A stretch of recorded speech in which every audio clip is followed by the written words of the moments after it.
My goodness, the Indiana Fever House appears to be on fire as they are now acting out of desperation. Make no mistake about it. The Indiana Fever are acting out of desperation. Listen, they're giving away Twinkies and cups of ice cream for fans to come to games. They're giving away free tires and oil changes to get you to come out the games. Ticket prices are plummeting. They are selling thousands of tickets less per game than they were, especially in Caitlin Clark's rookie year and in her second season. They have no one to blame but themselves. They're doing all these gimmicks. We're going to get into that. But a broadcaster, Kate Scott, was brutally honest about Caitlin Clark's turnover situation. She did not hold back. This was live on the telecast. We've got to get into it. Yo, did you hear that? Did you just hear a nationally televised broadcaster stop a live WNBA game broadcast to tell the internet to calm down about Caitlin Clark? On NBC? On Peacock? In the middle of a fourth quarter? Because that just happened. That is real. And we are going to break down every single layer of what is going on with Caitlin Clark and the Indiana Fever right now. Because this story has got at least 3 different fires burning at the same time, and Street Hoops is not leaving a single one of them alone. I'm Dre Fiver. Welcome in, and let's get all the way into it. Let's start with Kate Scott because she deserves her flowers, and she deserves this segment to open the show. Kate Scott is the NBC and Peacock play-by-play voice for the WNBA. She is one of the most accomplished broadcasters in all of sports. A woman who has called NBA games, NFL games, the Olympics, and a FIFA World Cup. She has called games for the Philadelphia 76ers. She was the first woman ever added as a commentator to the Madden NFL video game franchise. When Kate Scott speaks on a broadcast, she knows exactly what she's doing. She is not reckless. She is not a hot take machine. She is a professional at the highest level. So when Kate Scott stopped the Indiana Fever and Seattle Storm game in the fourth quarter of a nationally televised broadcast to address the turnover critics directly, live on air without a script, that was not an accident. That was a choice. According to the broadcast, Scott stepped in after her partner LaChina Robinson noted that Clark was responsible for 38 of Indiana's points with under 10 minutes to play. And Scott said, "I think that's worth mentioning, LaChina, because we all read the comments, right? We see that some folks have a problem with how much Caitlin turns the ball over. They're always looking for something." And then she said she looked up the numbers. She went and compared Clark's assist-to-turnover ratio to the NBA's biggest playmakers. And what she found was this. Nikola Jokic, the 3-time NBA Most Valuable Player and reigning champion, averages around 10 assists and 4 turnovers per game. Cade Cunningham of the Detroit Pistons, one of the premier guards in the NBA right now, averages around 9.5 assists and 4 turnovers per game. And then Kate Scott said it straight. Calm down, everybody. When you're handling the ball all the time, you are going to have turnovers. Welcome to the sport of basketball. I'm off the soapbox now. Now let me tell you why this Kate Scott moment matters. Beyond just one broadcast segment, it matters because the turnover narrative around Caitlin Clark has been one of the most persistent and dishonest attacks levied against her since she entered this league. Every time someone wants to take a shot at Clark without looking like an obvious hater, they go to the turnovers. She turns it over too much. She's reckless with the ball. She's not a winning player. And the people making those arguments almost never tell you the other half of the stat. They never say, and she also leads or is near the top of the league in assists. They never contextualize the turnovers against her usage rate, the fact that Clark handles the ball more than virtually any player in the WNBA, possession to possession for the majority of every game she plays. According to multiple reports, Clark has averaged at least 5 turnovers per game in each of her 3 WNBA seasons. That is a real number. It is not nothing, but her career assist average sits at 8.5 per game. And according to broadcast stats cited during the Storm game, Clark's usage rate is the highest in the entire WNBA. The highest. That means no one in this league touches the ball more than she does. And when you touch the ball that much, when you are the primary creator, the primary decision maker, the person every play runs through, you will have turnovers. Jokic has them. Cunningham has them. LeBron James had them. James Harden in his prime had them. This is not a character flaw. This is what high-usage offensive creation looks like. And here's the kicker that Kate Scott conveniently left out, probably because it would have made the haters look even worse. According to reports, the current WNBA leader in turnovers per game early in the 2026 season is not Caitlin Clark. It is Angel Reese of the Atlanta Dream, averaging 5.3 turnovers per game through the early portion of the season. Where is the outrage about that? Where are the social media threads about Angel Reese's turnover problem? There are none. Because the people attacking Clark's turnovers are not doing statistical analysis. They are doing targeted criticism. And Kate Scott called it exactly what it is, live on a national broadcast, with the whole world watching. Dre's personal opinion, Kate Scott just did something that very few voices in the sports media ecosystem are willing to do. She told the truth about the double standard in real time. No segment, no YouTube video, no podcast. She did it in the middle of the actual game. That takes courage. That takes conviction. And it takes knowing the game well enough to not just repeat what Twitter is saying. Kate Scott, you got Street Hoops' respect this week. Full stop. Now let's pivot to the second fire. And this one might actually be the most baffling story of the week. While all of this coaching staff drama is playing out, while Kate Scott is defending Clark on national television, the WNBA's official social media account posted a promotional graphic for a nationally televised Sunday doubleheader. 2 games, big stage, the most watched day of the early season. And on that graphic, the league promoted Aja Wilson for the Las Vegas Aces matchup. They promoted Angel Reese for that same game.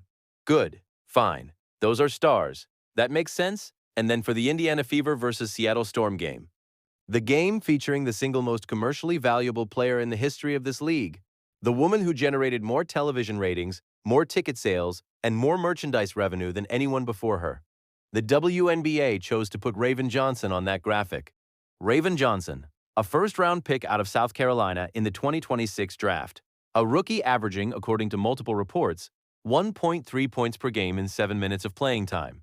She had not scored a single point in the game that this graphic was promoting. She is not a starter. She is a bench player in the early weeks of her professional career. And the WNBA, the organization that has benefited more than any entity on earth from the Caitlin Clark era, put her face on the promo instead of Clark's. According to reports, the post exploded almost immediately. Within a day, it had accumulated over 5.2 million views and more than 1,000 comments on X alone. Barstool Sports founder Dave Portnoy posted a video reaction calling it, and I'm paraphrasing here, the most idiotic promotion he had ever seen in sports. He said explicitly, to not put Caitlin Clark on every graphic for every Fever game is literally the dumbest thing I've ever seen. Like, would you ever promote a Lakers game? And he did not finish the sentence because the answer is so obvious that finishing it felt unnecessary. He concluded with this: you are openly saying we hate Caitlin Clark, we hate her fans, we don't want you. Sports reporter Jason Whitlock called it absolutely amazing and said you can't make this up. The reaction was instant, unified, and overwhelming from every corner of sports media. And the WNBA? According to multiple reports, the league has not publicly addressed the backlash or explained the reasoning behind the graphic. Nothing. Silence. Now here's the thing that makes the promotional graphic situation even more damning when you zoom out. This is not new. According to reporting, this pattern of excluding Clark from WNBA promotions, commercials, and graphics has been documented across all 3 of her seasons. This is not a one-time oversight. This is not an intern making a bad call on a random Tuesday afternoon. This is a recurring organizational choice that has now been made so many times that it reads, whether it is intentional or not, as institutional resistance to the biggest star this league has ever had. Think about the business context for 1 second. According to reports, the Indiana Fever's franchise valuation climbed from $90 million the year Clark was drafted to $560 million heading into this season. $560 million. That is a more than 500% increase in franchise value tied directly to one player's arrival. The television deals got bigger. The attendance records got broken. The merchandise sales exploded. The road attendance numbers at opposing arenas jumped every time Indiana was on the visiting schedule. The entire ecosystem of the WNBA is financially and culturally richer because of Caitlin Clark. And yet the league keeps finding ways to market around her instead of through her. As multiple analysts pointed out this week, you would never see the NBA promote a Bulls game in the 90s without Michael Jordan. You would never see the league advertise a game today without LeBron James in the graphic. Every sport promotes its biggest assets, except, apparently, the WNBA when it comes to Caitlin Clark. Dre's opinion? At some point, the pattern speaks for itself. You can say it's a creative decision. You can say it's about showcasing new talent. You can say it's about featuring players from the same college program who were teammates. But when the cumulative record across 3 seasons shows Clark being left out of graphics, promos, and marketing materials again and again while the organization simultaneously struggles with ticket sales, you have to ask the question, who is making these decisions? And whose interests are they serving? And that brings us to the third fire burning this week, the ticket situation. Because the Fever's marketing department is now operating in full panic mode, and it shows. According to multiple reports, the 2026 Indiana Fever season opener was not a sellout.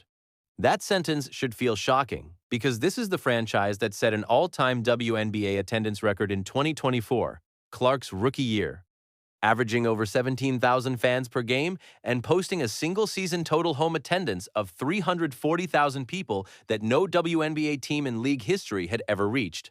That was the benchmark. That was what the Clark effect built. And now, less than 2 full seasons later, the same organization is struggling to sell tickets at elevated prices for a home opener. According to reporting, the primary factor is price. The Fever raised ticket prices dramatically heading into the 2026 season. Reports describe single-game seats running at prices that compared unfavorably to premium NBA playoff seating. Fans were being asked to spend as much on a regular season WNBA game as they might spend for better seats at an NBA postseason game, and the market responded accordingly. Demand is real for Caitlin Clark, but demand has limits when the cost of attendance goes from accessible to outrageous, and the organization simultaneously spends its energy excluding the person people are paying to see from its own marketing materials. And look, Street Hoops is going to say something that some people won't like, but it's the truth. The Indiana Fever's attendance situation is entirely self-inflicted, not by Caitlin Clark, by the organization. You have the most famous athlete in women's sports. You have a fan base that showed up in record numbers and broke every attendance mark in WNBA history. And your response was to raise prices to NBA playoff levels, market bench players instead of your franchise star, and create enough sideline drama to go viral every single week. You turned the easiest marketing job in women's sports into a disaster. Every seat at Gainbridge Fieldhouse should be sold out from tip-off to buzzer every single night Clark is healthy. The fact that it isn't is a management failure, full stop. Now let's put all 3 of these stories together, because individually, each one is a problem. But together, they paint a picture of an organization that is actively working against its own best interests at every level simultaneously. The coaching staff is generating viral sideline confrontations with their franchise player on a weekly basis. The league's official marketing apparatus is promoting a bench player over the biggest name in the sport. Ticket prices are rising while attendance is falling, and the person in the middle of all of it, Caitlin Clark, is still, through all of this, producing at a historic level. According to reports, Clark is averaging a career-high 24.3 points and 9 assists through the first 4 games of the season. She is already the first player in league history to record a second double-double with at least 30 points and 10 assists. She was responsible for 38 of Indiana's 77 points with under 10 minutes to play in the Storm game, that stat that Kate Scott cited on air. She is already a 2-time All-Star. She recently won FIBA World Cup qualifying tournament MVP honors in Puerto Rico. She is 3 days away from standing on the victory podium at the Indianapolis 500 as Grand Marshal in front of 350,000 people. She is doing everything right. The organization around her is the problem.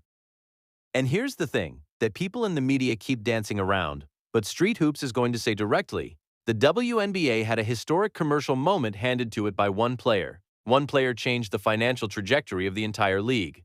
The new collective bargaining agreement, the increased player salaries, the revenue-sharing model, the expanded television deals, all of that happened because the WNBA's market value exploded on the back of Caitlin Clark's arrival. And the league's response to that gift, at the marketing level, at the organizational level, at the on-court management level, has repeatedly been to treat the person who gave it to them like an inconvenient employee, rather than a once-in-a-generation franchise player. Kate Scott saw it. She said it out loud on national television. Fans are seeing it in empty seats that used to be full. The internet is seeing it in a graphic that had Raven Johnson where Caitlin Clark should have been. All 3 fires are burning in the same building, and nobody in the Fever organization appears to be reaching for the hose. The 2026 season is 5 games old. There is still time to correct course, there is still time to get the marketing right, get the sideline environment right, and let Caitlin Clark run this team the way she was built to run it. But the clock is ticking, and the patience of a fan base that spent 3 years and hundreds of millions of dollars building this thing is not infinite. I'm Dre Fiver. That's the word on the street, and Street Hoops never lies to you. Look, if you are still locked in right now, you already know the vibe. Hit that like button immediately. Not after the video, not later tonight, right now. That is how the algorithm finds us, that is how this channel grows, and that is how we keep bringing you this kind of no-filter coverage every single week. Drop everything you've got in the comments below. Do you think the WNBA leaving Clark off that graphic was intentional or incompetence? Is Kate Scott your new favorite broadcaster? And is the Indiana Fever front office the biggest problem facing this team right now? All of that, all your takes, I want to read every one of them. And if you are not subscribed to Street Hoops yet, fix that right now. Hit subscribe, turn on notifications, and make sure you are here the next time this fever situation catches fire, because it will. Dre Fiver Street Hoops. See you next time.